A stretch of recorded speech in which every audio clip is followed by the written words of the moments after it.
नमस्कार, स्वागत है आपका एबीपी न्यूज पर। मैं हूं आपके साथ शीरी। पूर्वांचल का प्लान, क्या राजभर है बीजेपी का समाधान? ये तमाम खबरें आपको 7 बजे के स्पेशल बुलेटिन में हम दिखाएंगे। बात यूपी की सियासत की होगी, जहां आज एक बड़ा सियासी डेवलपमेंट हुआ है। करीब 4.5 साल बाद एनडीए में राजभर की घर वापसी हुई है। राजभर के इस यू टर्न से एक तरफ एनडीए के कुनबे का विस्तार हुआ है, तो दूसरी तरफ पूर्वांचल का सियासी पैटर्न बदल रहा है। एक तरफ एसपी यानी सुहेल देव भारतीय समाज पार्टी के अध्यक्ष ओम प्रकाश राजभर, दूसरी तरफ उनके बेटे अरविंद राजभर और बीच में केंद्रीय गृह मंत्री अमित शाह। ये तस्वीरें एनडीए के विस्तार में जुटी बीजेपी की मुहिम की सबसे नई बानगी है।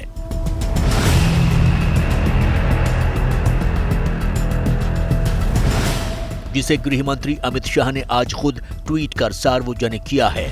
करीब 4 साल बाद एनडीए में घर वापसी कर रहे ओम प्रकाश राजभर का पहला बार विपक्षी एकता पर ही रहा। विपक्षी एकता में कोई दम नहीं है, ये लोग एक नहीं हो सकते। तो फिर दिल्ली हमने बात की, तय हुआ कि एनडीए में पहले इनको शामिल करिए और हम लोग गरीब वंचितों की लड़ाई, शोषितों की लड़ाई मिलकर के साथ लड़ेंगे। कहा जाता है राजनीति में 1 और 1 2 नहीं 11 होता है, और एनडीए में राजभर की एंट्री को बीजेपी के इसी कदम से जोड़कर देखा जा रहा है। पहला, बीजेपी को यूपी में फायदा मिलेगा। दूसरा, एनडीए का कुनबा बढ़ेगा। पहले समझते हैं यूपी की सियासत में ओम प्रकाश राजभर होने के मायने क्या हैं। यूपी के ज्यादातर सियासी दलों की नावों पर सवार हो चुके राजभर पूर्वांचल के कई जिलों में प्रभाव रखते हैं, जिसका सीधा फायदा बीजेपी को मिल सकता है। कैसे, उसे पिछले 2 विधानसभा चुनाव के नतीजों से समझिए। 2017 में एसपी बीजेपी गठबंधन का हिस्सा थी, तब पूर्वांचल में एनडीए को 100 सीटें मिली थीं। 2022 में एसपी गठबंधन में थी, तब पूर्वांचल में एनडीए को 23 सीटों का नुकसान हुआ और वो घटकर 77 पर आ गया।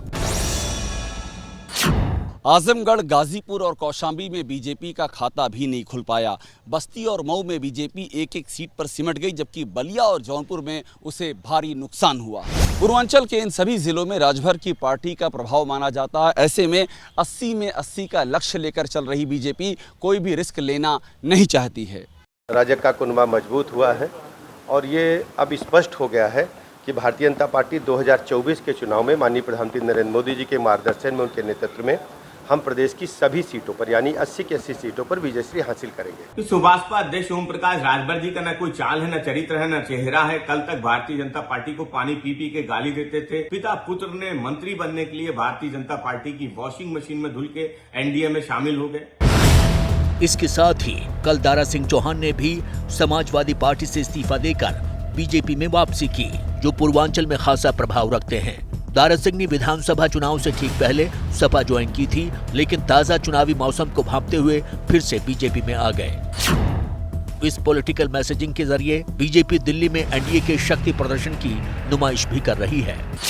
17-18 जुलाई को ही विपक्ष भी बेंगलुरु में एकजुट होकर बीजेपी के विजय रथ को रोकने का दम भर रहा है। 8 जुलाई को एनडीए के गठन के 25 साल पूरे होने वाले हैं और इस मौके पर बीजेपी ने एनडीए की बैठक में शामिल होने के लिए 25 राजनीतिक दलों को न्योता भेजा है।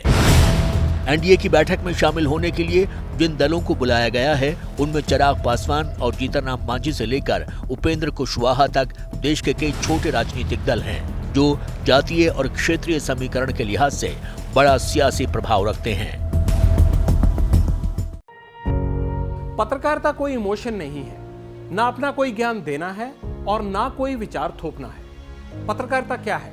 पत्रकारिता का मतलब है सही जानकारी इकट्ठा करना और तथ्य बताना। पत्रकारिता आज जितने महत्वपूर्ण दौर में है, शायद पहले नहीं थी। इस दौर से निकलने के लिए सिर्फ सच दिखाने की जरूरत है, वो सच जो आपके हित को आगे रखे। इसलिए अब रात 9 बजे प्राइम टाइम नहीं होगा, ये आपका टाइम है। जगविंदर पटियाल के साथ देखिए पब्लिक इंटरेस्ट 17 जुलाई से सोमवार से शुक्रवार रात 9 बजे सिर्फ एबीपी न्यूज पर। एबीपी न्यूज आपको रखे आगे।